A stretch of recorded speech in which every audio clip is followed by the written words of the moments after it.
Israel और Hamas की जंग का दूसरा पार्ट इजराइल और ईरान से होने वाला है। युद्ध की दास्तां हमास और इजराइल की खत्म नहीं हुई थी कि अब ईरान युद्ध के मैदान में पूरी तरह से उतरा हुआ नजर आ रहा है।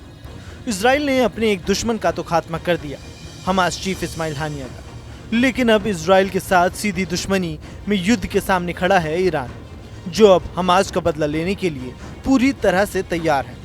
मिडिल ईस्ट में कभी भी जंग की शुरुआत हो सकती है, क्योंकि ईरान ने अपने पड़ोसी देशों को खबर दे दी है कि वो जल्द ही इजराइल पर बड़ा हमला करने की फिराक में है।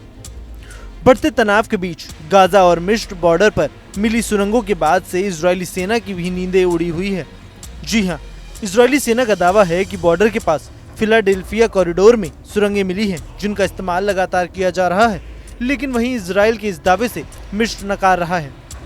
एक तरफ ईरान किसी भी समय इजराइल पर हमला कर सकता है, तो वहीं इजराइल भी अपनी तैयारियां पुख्ता कर चुका है। इजराइल ने अपनी सेना को अलर्ट पर रहने को कहा है। अब इजराइल का बचाव करने के लिए अमेरिका पीछे से साथ खड़ा है, और यही वजह है कि मिडिल ईस्ट में बढ़ते तनाव के बीच ईरान हो, अमेरिका हो या फिर इजराइल हो, अपनी ताकत का प्रदर्शन करते हुए नजर आ रहे हैं। इजराइल के लिए अमेरिका सेंट्रल कमांड फोर्स के चीफ जनरल माइकल कुरेला तेल अवीव पहुंच चुके हैं। इस तरह इजराइल और हमास की सीधी जंग में अब ईरान की एंट्री ने मिडिल ईस्ट के हालात को नाजुक बना दिया है। एक तरफ तो कहा यह भी जा रहा है कि ईरान हिजबुल्लाह के साथ मिलकर इजराइल पर बड़ा हमला करने वाला है, जो किसी भी वक्त हो सकता है, लेकिन अमेरिका भी इसी स्थिति को गंभीरता से लेते हुए G7 देशों को अलर्ट कर चुका है।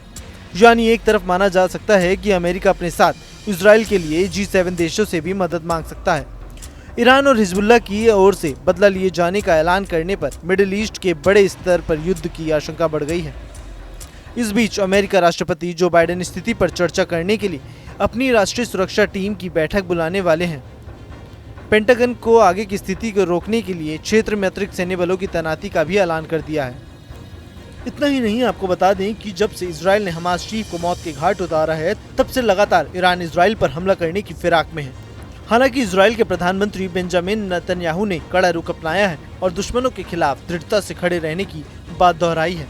नेतन्याहू ने हाल ही में उच्च स्तरीय सुरक्षा बैठक से पहले कहा, ईरान और उसके गुर्गे हम आतंकवाद के शिकंजे में जकड़ना चाहते हैं। हम हर मोर्चे पर और हर क्षेत्र में, चाहे निकट हो या दूर, उनके खिलाफ खड़े होने के लिए दृढ़ है। अब देखना होगा कि अगर मिडिल ईस्ट में जंग की शुरुआत होती है तो इसकी आंच कितने देशों तक पहुंचती है। Bureau report, news nation.